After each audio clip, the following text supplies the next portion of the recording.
ਸਤਿ ਸ਼੍ਰੀ ਅਕਾਲ ਜੀ। ਸਵਾਗਤ ਹੈ ਤੁਹਾਡਾ ਪੰਜਾਬੀ ਕਹਾਣੀਆਂ 'ਚ। ਪਿਛਲੇ ਭਾਗ 'ਚ ਤੁਸੀਂ ਸੁਣਿਆ, ਮੈਂ ਸੇਵਕ ਨੂੰ ਕਿਹਾ ਕਿ ਕਰਮਜੀਤ ਨੂੰ ਬੁਲਾ ਲਿਆ, ਉਹ ਆ ਕੇ ਨਾਸ਼ਤਾ ਕਰ ਲਵੇਗੀ।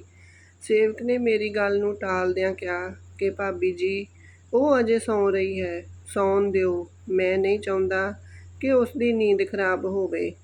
ਪਰ ਜਦੋਂ ਬਹੁਤ ਦੇਰ ਹੋ ਗਈ ਅਤੇ ਕਰਮਜੀਤ ਕਮਰੇ ਤੋਂ ਬਾਹਰ ਨਾ ਆਈ ਤਾਂ ਮੈਂ ਲੁਕ ਛਿਪ ਕੇ ਉਸ ਦੇ ਕਮਰੇ ਵਿੱਚ ਜਾਣ ਦੀ ਕੋਸ਼ਿਸ਼ ਕੀਤੀ। ਤੇ ਅੱਜ ਇਸ ਤੋਂ ਅਗਲਾ ਭਾਗ, ਤੂੰ ਉਸ ਦੇ ਕਮਰੇ ਵਿੱਚ ਨਾ ਜਾ। ਮੈਂ ਮਜਬੂਰੀ ਵਿੱਚ ਸਿਰ ਹਿਲਾਇਆ।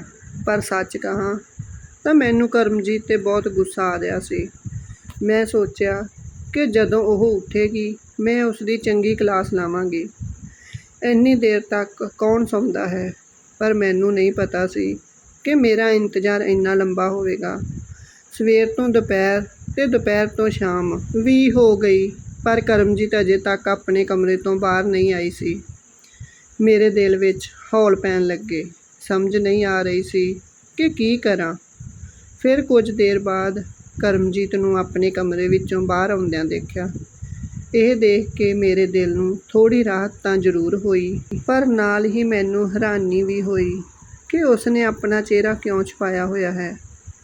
ਜਦੋਂ ਉਹ ਰਸੋਈ ਵੱਲ ਗਈ ਤਾਂ ਮੈਂ ਵੀ ਝੱਟ ਉਸ ਦੇ ਪਿੱਛੇ ਰਸੋਈ ਵੱਲ ਗਈ ਅਤੇ ਉਸ ਨੂੰ ਕਿਹਾ, ਕਰਮਜੀਤ, ਤੂੰ ਇੰਨੀ ਦੇਰ ਤੱਕ ਕਿਉਂ ਸੁੱਤੀ ਰਹੀ ਤੇ ਤੂੰ ਆਪਣਾ ਮੂੰਹ ਇਸ ਤਰ੍ਹਾਂ ਕਿਉਂ ਛੁਪਾਇਆ ਹੋਇਆ ਹੈ?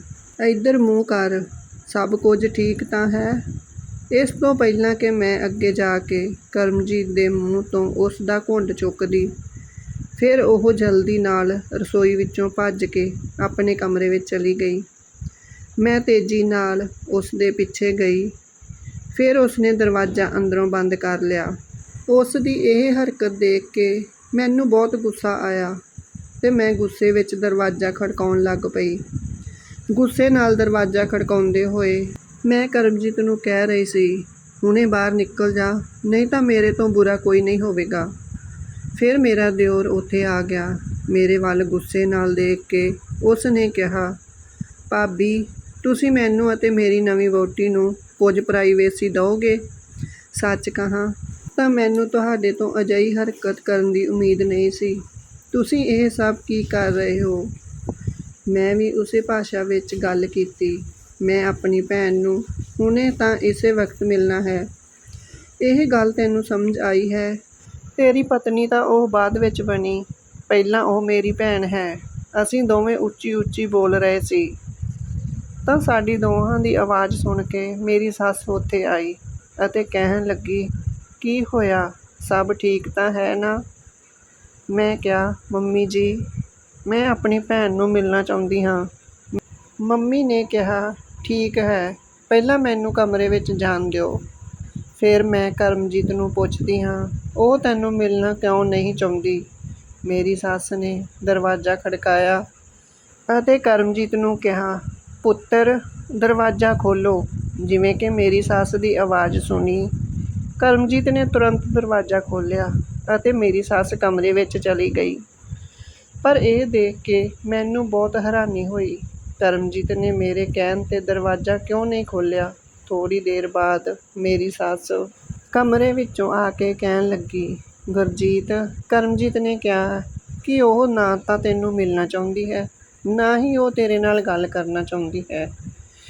ਬੇਟਾ, ਜੇਕਰ ਤੁਹਾਡੇ ਦੋਵਾਂ ਵਿਚਕਾਰ ਕੋਈ ਗੱਲ ਹੋਈ ਹੈ ਤਾਂ ਮੈਨੂੰ ਦੱਸੋ। ਮੈਂ ਹੌਲੀ ਜਿਹੀ ਨਾ ਵਿੱਚ ਸਿਰ ਹਿਲਾ ਕੇ ਆਪਣੇ ਕਮਰੇ ਵਿੱਚ ਚਲੀ ਗਈ। ਮੇਰਾ ਦਿਲ ਬਹੁਤ ਘਬਰਾ ਰਿਹਾ ਸੀ। ਬੈਠੇ ਬਿਠਾਏ ਮੇਰੀ ਭੈਣ ਨੂੰ ਕੀ ਹੋ ਗਿਆ ਸੀ? ਇਸੇ ਤਰ੍ਹਾਂ ਕਰਦਿਆਂ ਹੋਇਆਂ ਨੂੰ 6 ਦਿਨ ਬੀਤ ਗਏ। ਇਹਨਾਂ 6 ਦਿਨਾਂ ਵਿੱਚ ਮੈਂ ਕਰਮਜੀਤ ਦਾ ਚਿਹਰਾ ਇੱਕ ਵਾਰ ਵੀ ਨਹੀਂ ਦੇਖਿਆ ਸੀ ਤੇ ਮੈਂ ਇਹ ਸਭ ਆਪਣੇ ਮਾਤਾ ਪਿਤਾ ਨੂੰ ਵੀ ਨਹੀਂ ਦੱਸ ਸਕਦੀ, ਕਿਉਂਕਿ ਇਹ ਸਭ ਜਾਣਨ ਤੋਂ ਬਾਅਦ ਉਹ ਬਹੁਤ ਪਰੇਸ਼ਾਨ ਹੋ ਜਾਂਦੇ। ਮੈਂ ਇਸ ਬਾਰੇ ਪਰਮਜੀਤ ਨਾਲ ਗੱਲ ਕੀਤੀ, ਪਰ ਉਸ ਨੇ ਕਿਹਾ, ਇਹ ਪਤੀ ਪਤਨੀ ਦਾ ਮਾਮਲਾ ਹੈ। ਜੇਕਰ ਕਰਮਜੀਤ ਤੈਨੂੰ ਮਿਲਣਾ ਨਹੀਂ ਚਾਹੁੰਦੀ ਤਾਂ ਮੈਂ ਇਸ ਬਾਰੇ ਕੁਝ ਨਹੀਂ ਕਰ ਸਕਦਾ। ਜਦੋਂ ਕਰਮਜੀਤ 6 ਦਿਨ ਕਮਰੇ ਤੋਂ ਬਾਹਰ ਨਾ ਆਈ ਤਾਂ ਮੈਂ ਬਹੁਤ ਘਬਰਾ ਗਈ ਤੇ ਮੈਂ ਕਮਰੇ ਵਿੱਚ ਬੈਠੀ ਫੁੱਟ-ਫੁੱਟ ਕੇ ਰੋਣ ਲੱਗੀ। ਫਿਰ ਪਰਮਜੀਤ ਕਮਰੇ ਵਿੱਚ ਆਇਆ ਅਤੇ ਮੈਨੂੰ ਪੁੱਛਣ ਲੱਗਾ, ਕੀ ਹੋਇਆ? ਰੋ ਕਿਉਂ ਰਹੀ ਏਂ? ਮੈਂ ਉਸ ਨੂੰ ਕਿਹਾ, ਜਿਵੇਂ ਤੈਨੂੰ ਕੁਝ ਪਤਾ ਹੀ ਨਾ ਹੋਵੇ। ਮੈਂ 6 ਦਿਨ ਤੋਂ ਆਪਣੀ ਭੈਣ ਨੂੰ ਨਹੀਂ ਮਿਲ ਸਕੀ ਤੇ ਤੁਸੀਂ ਪੁੱਛ ਰਹੇ ਹੋ ਕਿ ਤੂੰ ਰੋ ਕਿਉਂ ਰਹੀ ਏਂ? ਮੈਂ ਉਸ ਦਾ ਹੱਥ ਫੜ ਕੇ ਆਪਣੇ ਸਿਰ 'ਤੇ ਰੱਖ ਲਿਆ ਤੇ ਪੁੱਛਿਆ, ਤੁਸੀਂ ਮੇਰੀ ਸਹੁੰ ਖਾ ਕੇ ਦੱਸੋ ਕਿ ਤੁਹਾਨੂੰ ਇਸ ਸਭ ਬਾਰੇ ਨਹੀਂ ਪਤਾ। ਇਸ ਘਰ ਵਿੱਚ ਕੀ ਹੋ ਰਿਹਾ ਹੈ? ਉਹ ਕੁਝ ਦੇਰ ਮੇਰੇ ਵੱਲ ਦੇਖਦਾ ਰਿਹਾ। ਫਿਰ ਉਸ ਨੇ ਕਿਹਾ ਕਿ ਤੂੰ ਮੇਰੀ ਇੱਕ ਗੱਲ ਮੰਨੇਗੀ? ਮੈਂ ਕਿਹਾ, ਹਾਂਜੀ, ਦੱਸੋ ਕੀ ਗੱਲ ਹੈ? ਉਸ ਨੇ ਆਪਣੀ ਜੇਬ ਵਿੱਚੋਂ ਇੱਕ ਪੈਕਟ ਕੱਢ ਕੇ ਮੇਰੇ ਹੱਥ 'ਤੇ ਰੱਖ ਦਿੱਤਾ ਤੇ ਕਹਿਣ ਲੱਗਾ, ਅੱਜ ਸੇਵਕ ਤੇ ਮਾਂ ਦੇ ਖਾਣੇ ਵਿੱਚ ਇਹ ਪੈਕਟ ਮਿਲਾ ਦੇਣਾ। ਜੇ ਅੱਜ ਹਿੰਮਤ ਨਾ ਕਰ ਸਕੀ ਤਾਂ ਯਾਦ ਰੱਖੀਂ, ਸਾਰੀ ਉਮਰ ਆਪਣੀ ਭੈਣ ਨੂੰ ਨਹੀਂ ਦੇਖ ਸਕਦੀ। ਮੈਂ ਸਵਾਲ ਭਰੀਆਂ ਅੱਖਾਂ ਨਾਲ ਪਰਮਜੀਤ ਵੱਲ ਦੇਖਣ ਲੱਗੀ। ਪਰਮਜੀਤ ਨੇ ਕਿਹਾ, ਨਹੀਂ, ਹੁਣ ਹੋਰ ਕੋਈ ਸਵਾਲ ਨਹੀਂ। ਮੈਂ ਚੁੱਪ ਹੋ ਗਈ। ਮੈਨੂੰ ਪਹਿਲਾਂ ਹੀ ਸ਼ੱਕ ਸੀ ਕਿ ਦਾਲ ਵਿੱਚ ਜ਼ਰੂਰ ਕੁਝ ਕਾਲਾ ਹੈ। ਇਸ ਲਈ ਮੈਂ ਪਰਮਜੀਤ ਦੀ ਸਲਾਹ ਮੰਨ ਲਈ ਅਤੇ ਅੱਜ ਜਦੋਂ ਸਾਰੇ ਡਿਨਰ ਟੇਬਲ 'ਤੇ ਖਾਣਾ ਖਾਣ ਲਈ ਬੈਠੇ ਤਾਂ ਮੈਂ ਖੁਦ ਆਪਣੀ ਸੱਸ ਅਤੇ ਦਿਓਰ ਦੇ ਖਾਣੇ 'ਚ ਦਵਾਈ ਮਿਲਾ ਦਿੱਤੀ। ਥੋੜ੍ਹੀ ਦੇਰ ਬਾਅਦ ਮੇਰੀ ਸੱਸ ਅਤੇ ਮੇਰਾ ਦਿਓਰ ਕੁਰਸੀ 'ਤੇ ਬੈਠੇ-ਬੈਠੇ ਹੀ ਬੇਹੋਸ਼ ਹੋ ਗਏ ਸਨ।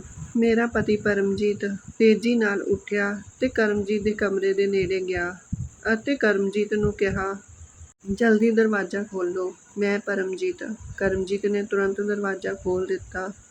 ਫਿਰ ਪਰਮਜੀਤ ਨੇ ਸਾਨੂੰ ਦੋਹਾਂ ਭੈਣਾਂ ਨੂੰ ਜਲਦੀ ਕਾਰ ਵਿੱਚ ਬੈਠਣ ਲਈ ਕਿਹਾ। ਅਸੀਂ ਚੁੱਪ-ਚਾਪ ਕਾਰ ਵਿੱਚ ਬੈਠ ਗਈਆਂ। ਪਰਮਜੀਤ ਸਾਨੂੰ ਉਸ ਘਰ ਤੋਂ ਬਹੁਤ ਦੂਰ ਲੈ ਗਿਆ। ਫਿਰ ਉਸ ਨੇ ਗੱਡੀ ਰੋਕ ਦਿੱਤੀ ਤੇ ਕਿਹਾ, ਤੁਸੀਂ ਦੋਵੇਂ ਮੇਰੀ ਇੱਕ ਗੱਲ ਧਿਆਨ ਨਾਲ ਸੁਣੋ। ਤੁਸੀਂ ਅਤੇ ਤੁਹਾਡੇ ਪਰਿਵਾਰ ਵਾਲੇ ਸਾਨੂੰ ਜਿਵੇਂ ਦੇ ਸਮਝ ਰਹੇ ਹੋ, ਅਸੀਂ ਅਜਿਹੇ ਨਹੀਂ ਹਾਂ। ਅਸੀਂ ਕੋਈ ਖਾਨਦਾਨੀ ਅਮੀਰ ਨਹੀਂ ਹਾਂ। ਅਸੀਂ ਧੋਖੇਬਾਜ਼ ਹਾਂ। ਅਸੀਂ ਕਿਸੇ ਹੋਰ ਸ਼ਹਿਰ ਵਿੱਚ ਜਾ ਕੇ ਇੱਕ ਵਧੀਆ ਘਰ ਕਿਰਾਏ 'ਤੇ ਲੈਂਦੇ ਹਾਂ। ਸਾਡੇ ਰਹਿਣ-ਸਹਿਣ ਨੂੰ ਦੇਖਦੇ ਹੋਏ ਲੋਕ ਸੋਚਦੇ ਨੇ ਕਿ ਅਸੀਂ ਬਹੁਤ ਅਮੀਰ ਹਾਂ। ਫਿਰ ਅਸੀਂ ਗਰੀਬ ਕੁੜੀਆਂ ਦੇ ਨਾਲ ਵਿਆਹ ਕਰਵਾ ਕੇ ਉਹਨਾਂ ਨੂੰ ਚੰਗੀ ਕੀਮਤ 'ਤੇ ਵੇਚ ਦਿੰਦੇ ਹਾਂ। ਪਤੀ, ਫਿਰ ਅਸੀਂ ਸ਼ਹਿਰ ਤੋਂ ਭੱਜ ਜਾਂਦੇ ਹਾਂ। ਗੁਰਜੀਤ, ਮੈਂ ਤੈਨੂੰ ਰੋਜ਼ ਰਾਤ ਨੂੰ ਨੀਂਦ ਦੀਆਂ ਗੋਲੀਆਂ ਖਵਾਉਂਦਾ ਸੀ ਤਾਂ ਜੋ ਤੂੰ ਮੈਨੂੰ ਕੋਈ ਸਵਾਲ ਨਾ ਕਰ ਸਕੇ, ਕਿਉਂਕਿ ਸੇਵਕ ਦਾ ਕਰਮਜੀਤ ਨਾਲ ਵਿਆਹ ਹੁੰਦੇ ਹੀ ਅਸੀਂ ਦੋਹਾਂ ਨੂੰ ਇਕੱਠੇ ਵੇਚਣ ਦਾ ਇਰਾਦਾ ਬਣਾਇਆ ਸੀ। ਪਰ ਇੰਨੇ ਦਿਨ ਤੇਰੇ ਨਾਲ ਰਹਿਣ ਤੋਂ ਬਾਅਦ ਮੈਨੂੰ ਤੇਰੇ ਨਾਲ ਪਿਆਰ ਹੋ ਗਿਆ। ਇਸ ਲਈ ਮੈਂ ਤੁਹਾਨੂੰ ਦੋਵਾਂ ਨੂੰ ਉਸ ਘਰ ਤੋਂ ਦੂਰ ਬਾਹਰ ਕੱਢਣ ਦੀ ਕੋਸ਼ਿਸ਼ ਕੀਤੀ ਅਤੇ ਸਫਲ ਰਿਹਾ। ਗੁਰਜੀਤ, ਜੇ ਤੁਸੀਂ ਮੈਨੂੰ ਅਪਣਾ ਲਿਆ ਤਾਂ ਮੈਂ ਤੁਹਾਡੀ ਖਾਤਰ ਅਪਰਾਧ ਦਾ ਇਹ ਰਸਤਾ ਛੱਡ ਦੇਵਾਂਗਾ। ਇਹ ਕਹਿ ਕੇ ਪਰਮਜੀਤ ਸਾਨੂੰ ਦੋਨਾਂ ਭੈਣਾਂ ਨੂੰ ਪੇਕੇ ਘਰ ਛੱਡ ਗਿਆ ਸੀ। ਮੈਂ ਕਰਮਜੀਤ ਨੂੰ ਪੁੱਛਿਆ ਕਿ ਤੂੰ ਮੇਰੇ ਨਾਲ ਗੱਲ ਕਿਉਂ ਨਹੀਂ ਕੀਤੀ? ਉਸ ਨੇ ਦੱਸਿਆ, ਸੇਵਕ ਨੇ ਮੈਨੂੰ ਪਹਿਲੇ ਦਿਨ ਹੀ ਧਮਕੀ ਦਿੱਤੀ ਸੀ ਕਿ ਜੇਕਰ ਮੈਂ ਤੇਰੇ ਨਾਲ ਗੱਲ ਕੀਤੀ ਤਾਂ ਇਹ ਲੋਕ ਤੇਰੇ ਨਾਲ ਕੁਝ ਗਲਤ ਕਰਨਗੇ ਅਤੇ ਇਹਨਾਂ ਲੋਕਾਂ ਨੇ ਮੇਰਾ ਮੋਬਾਈਲ ਫੋਨ ਵੀ ਖੋਹ ਲਿਆ ਸੀ। ਇਸ ਲਈ ਮੈਂ ਉਹੀ ਕਰ ਰਹੀ ਸੀ ਜੋ ਉਹ ਲੋਕ ਕਹਿ ਰਹੇ ਸਨ। ਜਦੋਂ ਇਹ ਗੱਲ ਮੈਂ ਆਪਣੇ ਮੰਮੀ-ਪਾਪਾ ਨੂੰ ਦੱਸੀ ਤਾਂ ਉਹ ਵੀ ਦੰਗ ਰਹਿ ਗਏ। ਖੈਰ, ਮੈਂ ਪਰਮਜੀਤ ਨਾਲ ਰਹਿਣ ਦਾ ਮਨ ਬਣਾ ਲਿਆ ਸੀ। ਪਰਮਜੀਤ ਨੇ ਪੁਲਿਸ ਨਾਲ ਗੱਲ ਕਰਕੇ ਆਪਣੇ ਸਾਰੇ ਗੈਂਗ ਨੂੰ ਫੜਾ ਦਿੱਤਾ। ਸਾਡੇ ਕੋਲ ਬਹੁਤ ਪੈਸਾ ਨਹੀਂ ਹੈ, ਪਰ ਮੈਨੂੰ ਇਸ ਗੱਲ ਦੀ ਰਾਹਤ ਮਿਲੀ ਕਿ ਰੱਬ ਨੇ ਮੇਰੇ ਘਰ ਨੂੰ ਤਬਾਹ ਹੋਣ ਤੋਂ ਬਚਾ ਲਿਆ ਅਤੇ ਮੈਨੂੰ ਉਮੀਦ ਹੈ ਬਹੁਤ ਜਲਦੀ ਮੇਰੀ ਭੈਣ ਕਰਮਜੀਤ ਵੀ ਸੈਟਲ ਹੋ ਜਾਵੇਗੀ। ਸੋ ਦੋਸਤੋ, ਤੁਹਾਨੂੰ ਇਹ ਕਹਾਣੀ ਕਿਸ ਤਰ੍ਹਾਂ ਦੀ ਲੱਗੀ ਕਮੈਂਟ ਕਰਕੇ ਜ਼ਰੂਰ ਦੱਸਿਓ ਅਤੇ ਕਹਾਣੀ ਨੂੰ ਲਾਈਕ, ਕਮੈਂਟ, ਸ਼ੇਅਰ ਜ਼ਰੂਰ ਕਰਿਆ ਕਰੋ। ਹੋਰ ਨਵੀਆਂ ਕਹਾਣੀਆਂ ਸੁਣਨ ਲਈ ਮੇਰੇ ਚੈਨਲ ਨੂੰ ਸਬਸਕ੍ਰਾਈਬ ਕਰੋ। ਜੇਕਰ ਤੁਸੀਂ ਕੋਈ ਹੱਡਬੀਤੀ ਜਾਂ ਹੱਥ ਲਿਖੀ ਕਹਾਣੀ ਸਾਡੇ ਚੈਨਲ 'ਤੇ ਪੋਸਟ ਕਰਵਾਉਣਾ ਚਾਹੁੰਦੇ ਹੋ ਤਾਂ ਨੀਚੇ ਡਿਸਕ੍ਰਿਪਸ਼ਨ ਵਿੱਚ ਇੰਸਟਾ ID ਦਾ ਲਿੰਕ ਦਿੱਤਾ ਹੋਇਆ ਹੈ। ਤੁਸੀਂ ਉੱਥੇ ਜਾ ਕੇ ਸੰਪਰਕ ਕਰ ਸਕਦੇ ਹੋ। ਮਿਲਦੇ ਹਾਂ ਕੱਲ੍ਹ ਨੂੰ ਕਿਸੇ ਹੋਰ ਨਵੀਂ ਕਹਾਣੀ ਦੇ ਨਾਲ। ਤਦ ਤੱਕ ਲਈ ਸਤਿ ਸ਼੍ਰੀ ਅਕਾਲ ਜੀ।